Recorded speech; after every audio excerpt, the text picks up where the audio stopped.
Hi మిత్రులరా, బోధ్గయ చేరుకున్నాను. బోధ్గయలో విశ్వనంద బుద్ధ విహార్ ఇది. అంటే ఇక్కడ బుద్ధిస్టులు బోధ్గయలోనే సపరేట్గా బుద్ధ విహార్ ఇది. బౌద్ధ భిక్షువులు ఉండడానికి ఏర్పాటు చేసుకున్న బుద్ధ విహారు చాలా పెద్దగా ఉంది. ఇది 3rd ఫ్లోరు, 3వ ఫ్లోర్లో ఉన్నాను. నాకు సపరేట్గా బుద్ధుని చెంత, బుద్ధుని దగ్గర నిద్రపోవడానికి నాకు అవకాశం లభించింది.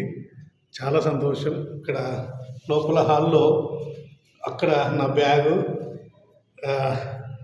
బెడ్ ఉంది. పవర్ ఛార్జింగ్ కోసం దగ్గరే పవర్ ఛార్జింగ్ కానీ పెట్టుకున్నాను, ఎందుకంటే సేఫ్ జోన్గా.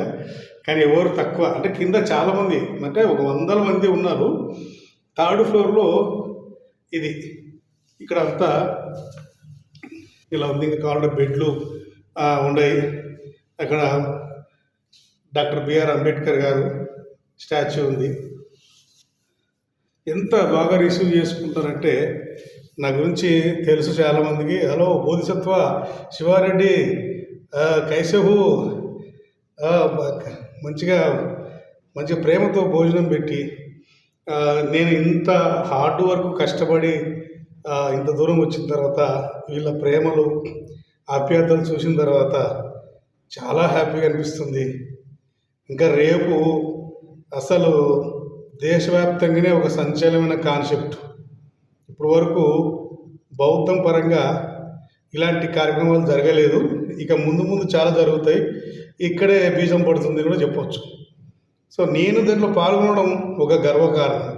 ఎందుకంటే చరిత్రని దాచిపెడితే దాగదు.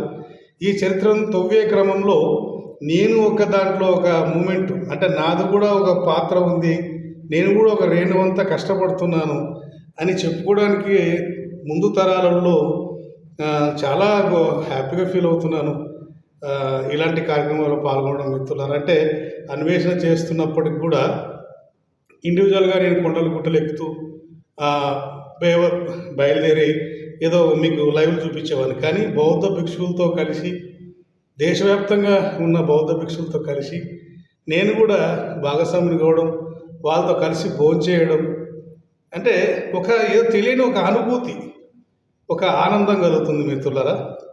Thank you. ఈరోజు రాత్రికి ఇంతకంటే అప్డేట్స్ ఏం లేవు. మళ్ళీ రేపు మేము ముందుకు వస్తాను మిత్రులారా. నమో బుద్ధాయ్. Good night.